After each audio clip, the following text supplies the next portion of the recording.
Assalamualaikum warahmatullahi wabarakatuh. Assalamualaikum warahmatullahi wabarakatuh. Assalamualaikum warahmatullahi wabarakatuh. Assalamualaikum warahmatullahi wabarakatuh. Perkenalkan, nama saya Yeni Yulianti dari Prodi Pendidikan Agama Islam semester 5. Nama saya Anum Prayogo, Prodi PAI semester 5A. Saya Anissa Nur Maidifika dari Prodi Pendidikan Agama Islam semester 5. Nama saya Cecep Safrudin, Prodi PAI semester 5A. Di sini kami akan menjelaskan tentang rancangan media pembelajaran pendidikan agama Islam guna untuk memenuhi tugas kuliah media pembelajaran. Di sini saya sebagai salah satu kelompok 8 mata kuliah media pembelajaran. Akan menjelaskan materi tentang pengembangan dan membuat rancangan media pembelajaran yang merupakan tugas dari mata kuliah media pembelajaran. Sebagai anggota kelompok 8 mata kuliah media pembelajaran. Berikut materi tentang pengembangan dan membuat rancangan media pembelajaran PAI. Media pembelajaran yang relevan dalam kelas dapat mengoptimalkan proses pembelajaran. Bagi guru, media membantu mengkonkretkan konsep atau gagasan dan membantu memotivasi peserta belajar aktif. Bagi siswa, media dapat menjadi jembatan untuk berpikir kritis dan berbuat. Prinsip-prinsip media dalam pembelajaran. Ada beberapa prinsip yang perlu dipertimbangkan oleh pengajar dalam memilih dan menggunakan media pembelajaran, yaitu 1. Tidak ada satu media yang paling unggul untuk semua tujuan. 2. Media adalah bagian integral dari proses pembelajaran. Yang ketiga, media apapun yang hendak digunakan sasaran akhirnya untuk memudahkan belajar siswa.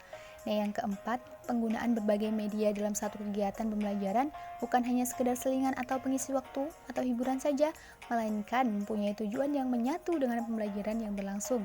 Yang kelima, pemilihan media hendaknya objektif, tidak didasarkan pada kesenangan pribadi. Dan yang keenam, penggunaan beberapa media sekaligus akan dapat menghubungkan siswa. Dan yang terakhir, kebaikan dan keburukan media tidak tergantung pada kekonkretan dan keabstrakannya. B. Klasifikasi dan karakteristik media pembelajaran.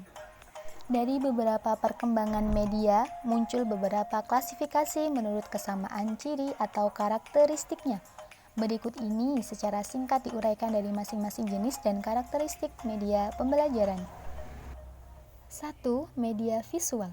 Media visual adalah media yang menyampaikan pesan melalui penglihatan pemirsa atau media yang hanya dapat dilihat oleh mata. Media visual terdiri dari media yang dapat diproyeksikan dan media yang tidak dapat diproyeksikan. 2. Media audio. Media audio adalah media yang mengandung pesan dalam bentuk auditif atau hanya dapat didengar, yang dapat merangsang pikiran, perasaan, perhatian, dan kemauan anak untuk mempelajari isi tema.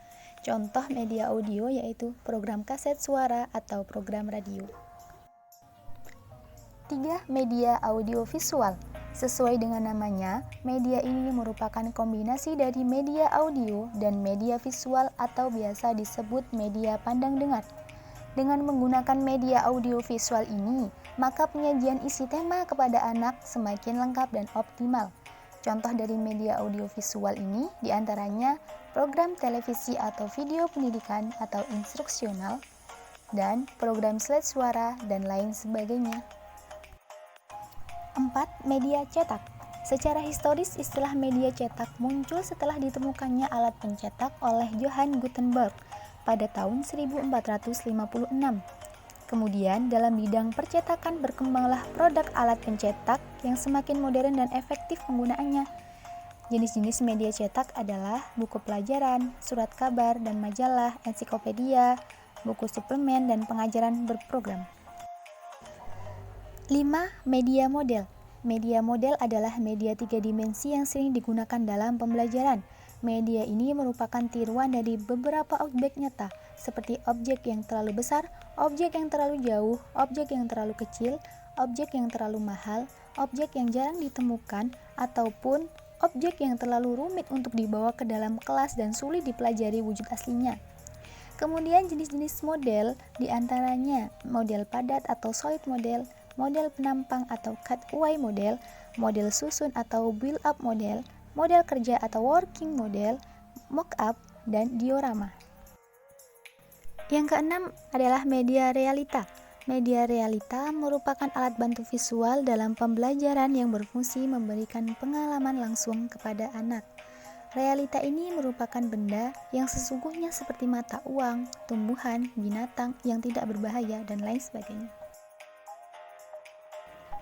Yang terakhir yaitu komputer. Kemajuan media komputer memberikan beberapa kelebihan untuk kegiatan produksi audiovisual. C. Langkah-langkah dalam rancangan media pembelajaran. Ada beberapa langkah yang dapat ditempuh dalam perencanaan media pembelajaran. Pendapat Gagne dan Briggs menyarankan langkah-langkah sebagai berikut. 1. Merumuskan tujuan pembelajaran. 2. Mengklasifikasi tujuan berdasarkan domain atau tipe belajar. 3. Memilih peristiwa pengajaran yang akan berlangsung. 4. Menentukan tipe perangsang pembelajaran untuk setiap peristiwa. Dan yang kelima, mendaftar media yang dapat digunakan pada setiap peristiwa dalam pengajaran. 6. Mempertimbangkan nilai kegunaan media yang dipakai. 7. Menentukan media yang akan dipilih. 8. Menulis rasional memilih media tersebut.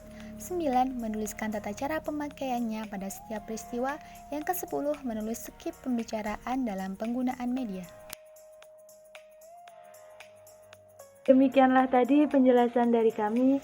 Semoga semuanya dapat memahami dan semoga bermanfaat.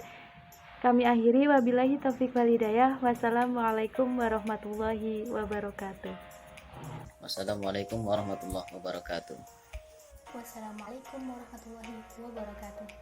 Assalamualaikum warahmatullahi wabarakatuh.